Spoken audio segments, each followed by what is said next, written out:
నమస్తే, welcome to our channel. ప్రస్తుతం మనతో దత్త వ్యవస్థాపకురాలు, నారీసేన ఫౌండర్ లతా బొట్ల గారు ఉన్నారు. వారితో మాట్లాడదాం. నమస్తే మేడం. నమస్తే అమ్మా.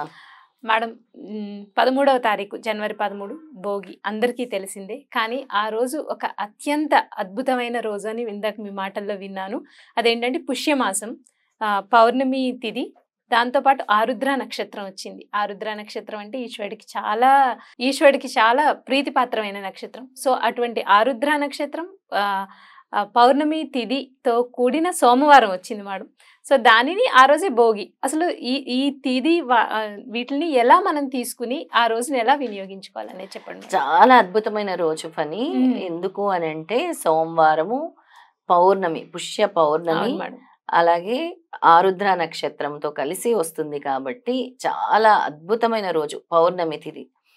ఎంత అద్భుతమైంది అని అంటే మనము ఏకాదశ రుద్రాలు అంటే 11 రుద్రాలను ఏ విధంగా అయితే పూజిస్తామో అంతటి ఫలితం ఆ రోజు ఈశ్వర ఆరాధన చేస్తే కలుగుతుంది. అలాంటి అద్భుతమైన రోజు అని చెప్పుకోవాలి. ప్లస్ భోగి పండుగ నాడు. భోగి పండుగ అంటేనే మనలో ఉండేది మొత్తం మలినాలు తొలగించుకోవటానికి. చక్కగా మనము నలుగు పెట్టుకొని తలంటూ స్నానం చేసి మనకు ఉండే ఇంట్లో కూడా చెత్త సామాన్లన్నీ తీసి భోగి మంటలు వేస్తాం. ఎందుకు? ఆ దరిద్రాన్ని అంతా తొలగించుకోవాలి, చెత్త అంతా వెళ్ళిపోయి కొత్తగా మళ్ళీ బాగుండాలి ఈ సంవత్సరము. ఎలాగైతే కొత్త పంటలు వస్తాయో ఆ కొత్త పంటలాగా మన జీవితం కూడా అలాగే కొత్తగా ఉండాలి, చెడంతా వెళ్ళిపోవాలి అని చేస్తాం. ఆ రోజుని సద్వినియోగం చేసుకోవాలి.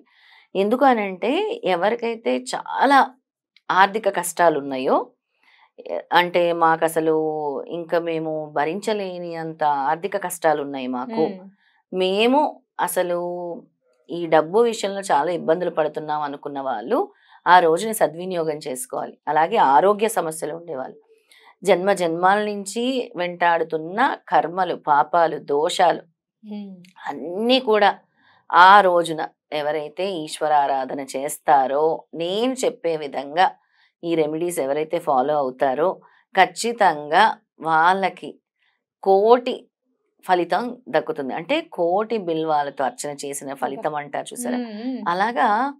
అంత అంటే ఈశ్వరారాధన చేస్తే ఏంటి, ఆయన అసలు అన్ని ఇచ్చేస్తారు, భోగభాగ్యాలు. ఆయన అసలు అభిషేక ప్రియుడు కదా. ఆయన అసలు ఇంత మనం కొలిస్తే ఏం కావాలంటే అది ప్రసాదించేదే ఈశ్వరుడు. అలాగా బోలా శంకరుడు అంటారు. ఆ రోజు ఈశ్వరారాధన చేసుకోవాలి ఖచ్చితంగా. ఆ ఈశ్వరారాధన అంటే మీ ఇంట్లో ఉంటుంది కదా, చిన్న సైజ్ శివలింగం అయినా ఉంటుంది, కొంచెం 1 ఫీట్ సైజ్ అయినా ఉంటుంది. పంచామృతాలతో అభిషేకం చేసుకోండి ఈశ్వరుడికి. చక్కగా ముందు శుభ్రం చేసుకోండి. ప్రతి ఒక్కరి ఇంట్లో ఫోటోలు అయితే ఉంటాయి కదా, శివపార్వతుల ఫోటోలు ఉంటాయి కదా, చక్కగా దాని ముందే ఈ శివలింగాన్ని పెట్టుకొని పంచామృతాలతో పాలు, పెరుగు, నెయ్యి, తేనె, పంచదారతో చక్కగా అభిషేకం చేసుకోండి. ఏమీ రాకపోతే ఓం నమ శివాయ అని చేసుకోండి అభిషేకం. మాకు రుద్రం రాదు, నమ్మకం చమ్మకం ఇవన్నీ రావు అంటే ఓం నమ శివాయ ఒక్కటి చేసుకున్నా సరే చాలా అద్భుతంగా ఉంటుంది. అలాగే అక్కడ నువ్వుల నూనెతో దీపం. ఎలా అంటే చిన్న ప్లేట్ కానీ ఏమైనా తీసుకొని నల్ల నువ్వులు పోసుకోండి. అందులో ఫస్ట్ నల్ల నువ్వులను పోసుకొని అందులో మట్టి ప్రమిద పెట్టుకొని దాంట్లో మళ్ళీ నువ్వుల నూనె కానీ ఆవు నెయ్యి కానీ వేసి దీపం వెలిగించుకోండి. తర్వాత అంటే మర్నాడు సంక్రాంతి పండుగ నాడు కానీ లేదంటే భోగి రోజు రాత్రి కానీ ఆ నల్ల నువ్వులు తీసి మీరు ఏదైతే హారతి కర్పూరం వెలిగిస్తారో అందులో ఆ నల్ల నువ్వుల్ని వేసేయండి చిటపట్ల. అంటే కొంచెం వేస్తే సరిపోతాయండి ప్లేట్లో? ఎక్కువ కొన్ని నువ్వులు వేయాలి, అవన్నీ కూడా అందులో వేసేసేయండి. సాయంకాలం హారతి కర్పూరం వెలిగించేసి ఇది కూడా వెలిగించేసేయండి. రాత్రి పడుకునే ముందు వాటినంతా కూడా వెలిగించేసి అది తీసి బయట పెట్టేసుకోండి. ఆ విధంగా ఆ రోజు ఎవరైతే వీటిని ఫాలో అవుతారో, తర్వాత ఈ దీపం తర్వాత నేను పంచామృతాలతో అభిషేకం చేసుకోమన్నాను కదా, మనకి కొత్త పంటలు, కొత్త ధాన్యం వస్తుంది కదా, దాన్ని కూడా మనం బియ్యం వస్తుంది, కొత్తగా పంటలు వస్తాయి. మనం అన్నం ఉడికించి అన్నాభిషేకము ఈశ్వరుడికి చేసుకోవాలి. చాలా ప్రీతి అనమాట ఈశ్వరుడికి అన్నాభిషేకం అంటే. మనం ఏదైతే కోరుకుంటామో వెంటనే నెరవేరుతుంది. అలా అన్నాభిషేకం చేసుకోవాలి ఆ రోజు ఆ శివలింగానికి. చాలా అద్భుతంగా. అంటే ముందు మీరైతే ఈ ఆర్థిక సమస్యల నుంచి బయటపడతారు అని చెప్పొచ్చు. అలాగే ఆ రోజు లక్ష్మీదేవి అనుగ్రహం కూడా సంపూర్ణంగా ఉంటుంది.